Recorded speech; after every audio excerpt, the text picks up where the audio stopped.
All right. I hope that you enjoy the lunch. Nobody's allowed to sleep, huh? So every time I go to a French conference, I'm not a French, obviously. That's why I don't speak French. They tell me always to start with a joke. The joke is, where is Brian? So where is Brian? Brian in the kitchen. Yes, I know the answer. All right. Reviews. Very often, we rely on them to make a lot of decisions in our lives. We decide many things based on what we read. We would like to get feedback and to know how can we move forward, and we decide. It has been a couple of weeks. I'm planning to buy a phone. I'm not targeting the recent iPhone, so super expensive. So I said I can look for mini iPhone 13. So I saw it got low reviews. And looking deeply why it got low reviews, I see this customer, he gives only 1 star, and saying that he ordered that iPhone, but the package arrived without the iPhone inside it. It turns out that probably the delivery person stole the iPhone. Similarly, when you want to go to the cinema or you want to pick a movie to watch at home, so you look at reviews. So I was looking for one movie I wanted to watch. I see that a guy, he said, OK, 1 star, here is the deal. During the whole thing, my eyes were hurt. A couple of days later, he modified his review saying, well, it turns out that he was suffering from pink eyes, and that's what the reason behind the hurt and the pain in the eyes.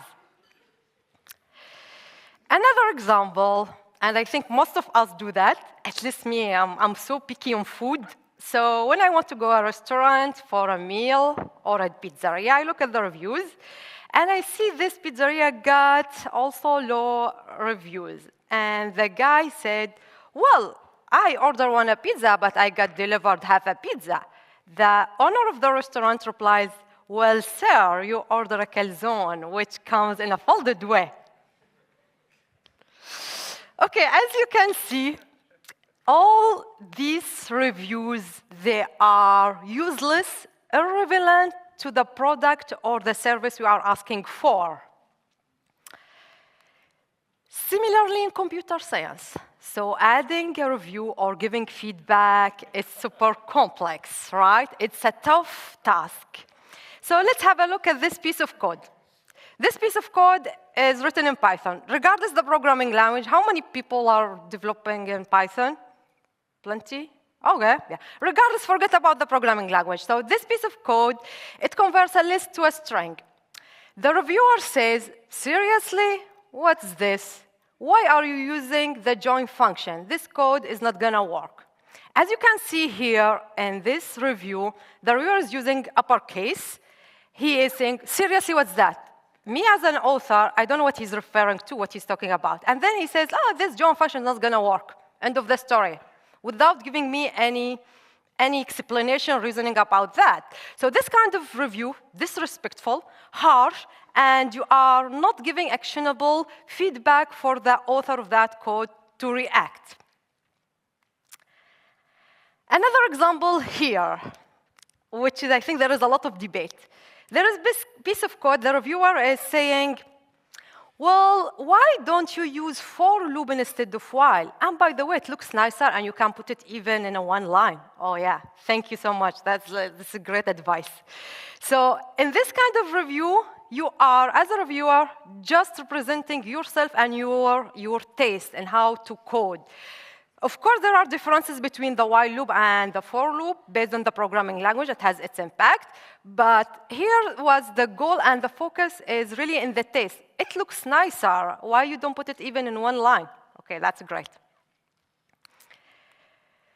To avoid all this, hi, everyone. My name is Maha. I am an engineering manager at Elastic. I'm leading the release engineering team at Elastic, where we are providing guidance, framework, tools to the other product teams at Elastic, helping them and empowering them to produce their reusable artifacts. I also have a PhD in optimizing performance of multi-tier distributed system deployed in the cloud. I worked more than 10 years as a developer in different domains. And today, I'm going to talk about how to review someone else's code while not being a jerk. How can we conduct respectful and useful code review? Well, first, I'm going to start with the question. Has any of you ever been bullied by a jerk reviewer? By the way, I'm one of you. Oh la la, I see plenty of hands. OK. I'm going to ask the question in the opposite direction. Any of you been acting as a jerk reviewer? OK. Yes. I see that we have like 10%. OK. I hope by the end of this talk you will change your mind. This is very important. Well, as developer, most of the time, I think, when you receive like harsh review, things come to your mind even more than those words. You will start saying, what now? What do you want? What a jerk. Why don't you do it yourself?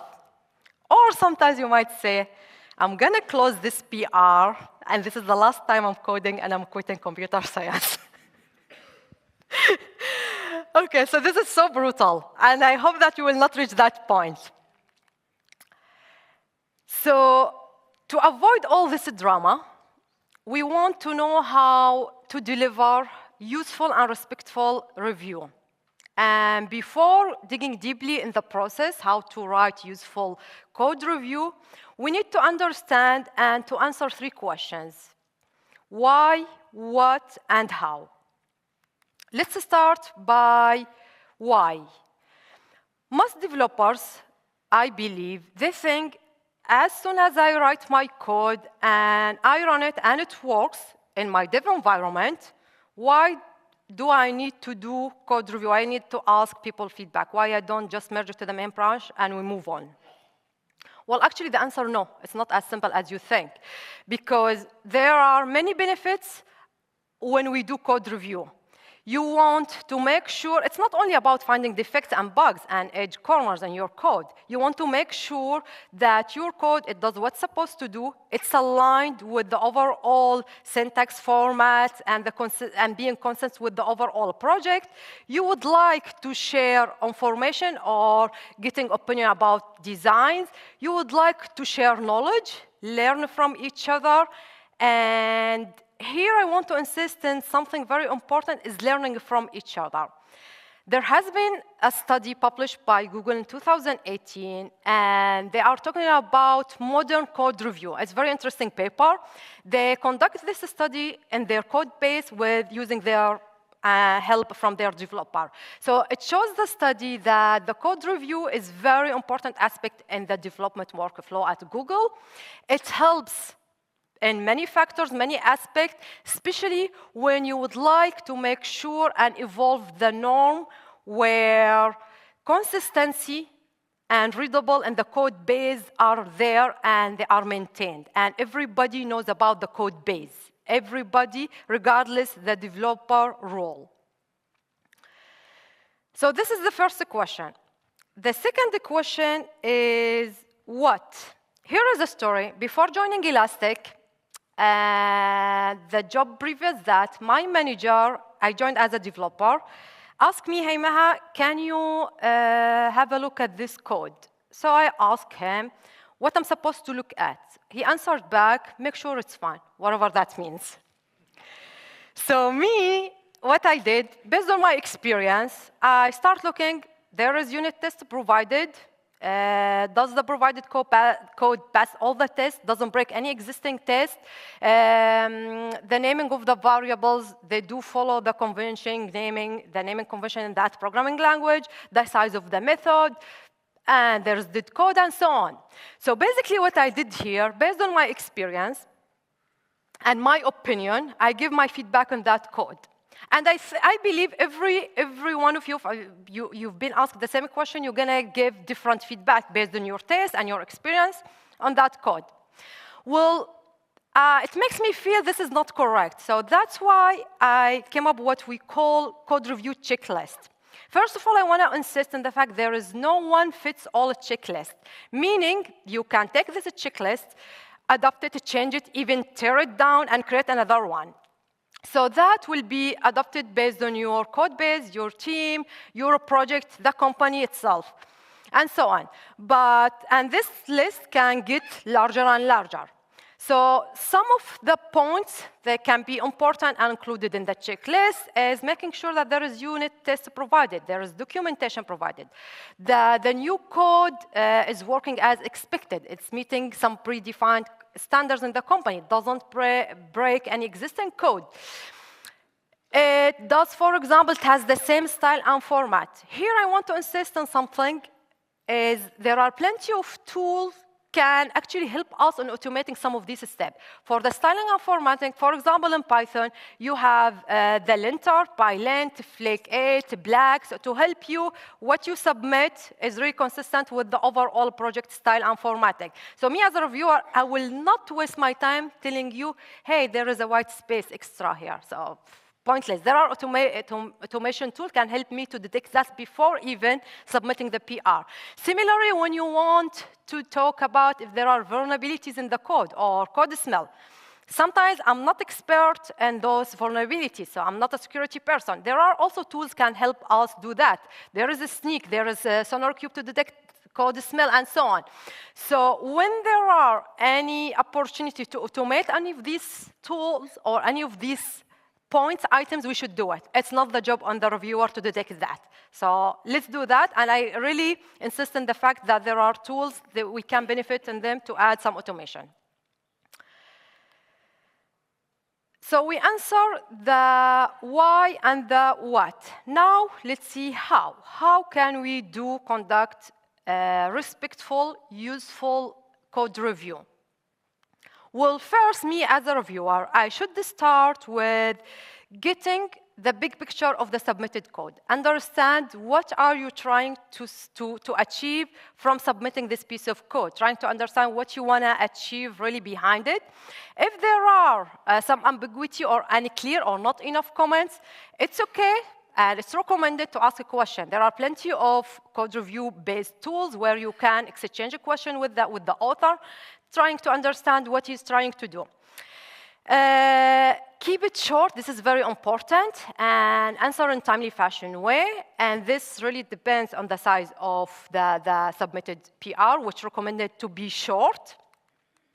And last but not least, and this is very important, as a reviewer, don't feel obliged always to find defects and issues. It's fine to say, LGTM, looks good to me. And I think most of us, we see that in GitHub or GitLab. So it's fine to say that. And feel free to say that if the code looks really good to you.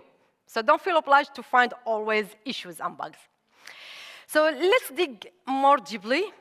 So as a reviewer, don't criticize the person, make it always about the code. And use respectful language. There is empirical study has been done at Microsoft in 2015. That study shows very negative comments were considered useful only 57% of the time. More neutral comments were considered useful almost 80% of the time. So be respectful. Assume competence. This is very important. When you provide a review, be constructive.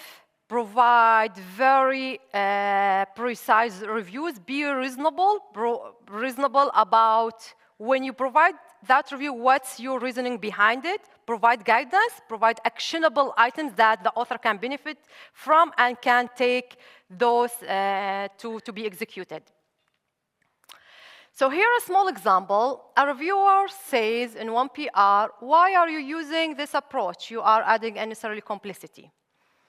While it's supposed to be written, this concurrency model appears to add more complexity to the system without any visible benefits. The difference between two reviews The first one, you are insisting and criticizing the person himself. You are saying, you are using the approach, you are adding complexity. While in the other one, which is the recommended one, you are talking about the code itself. So always make it about the code, not about the person. Another example, reviewer says, I don't understand this, full stop. What I'm supposed to do, I don't understand this. So when you don't understand because there is a lack of comments from the author, tell him explicitly, this is an optimization. Can you please add more comments? Can you elaborate? And we said that there are a lot of tools that allow exchange comments on a PR, a submitted PR. I'm coming back to the first example I showed you on Python. So here we saw that there was a harsh, disrespectful review. This one should be rewritten differently, and this is one of the way I would myself write it. So I will start. The variable is, it has meaningless name, so you should use meaningful naming. str, it doesn't follow the convention naming in Python, and you should use a different name, and I give him recommendation. If I'm using, by the way, automation tool, they will detect this already, so I will not really waste my time in telling him that. But imagine the join function. So this is very important. This is the core of the submitted code. So the join function, I explained to him, this is not going to work because if you have an input list where you have numbers and integers and string, this is not going to work. So you have to, what you need to do is you have to convert each item to a string and add it to the output list. So I really give him reasoning about my review with actionable items to how to react. Well, I think I reached the end of my talk, and none of you fell asleep, which is good. As takeaway, remember that the goal from code review is not only finding bugs and preventing bugs from appearing in production. It's really about learning from each other and overall increasing the quality of our software, our service. To do that and to achieve that, we need to be constructive when we are giving our feedback. We need to be specific and clear and reasoning about our review. And last but not least, don't use harsh language. Respectful review will lead to a useful review. Here is a list of references I used to prepare this talk, and I really enjoyed giving this talk. If you want to get the slide, you can find them in slides.com, my name. And thank you so much for being here, for your time. I hope that you learned something with me. And I hope those who are jerk reviewers or consider themselves that they're going to change their mind. Thank you so much, everyone, and enjoy the rest of the conference.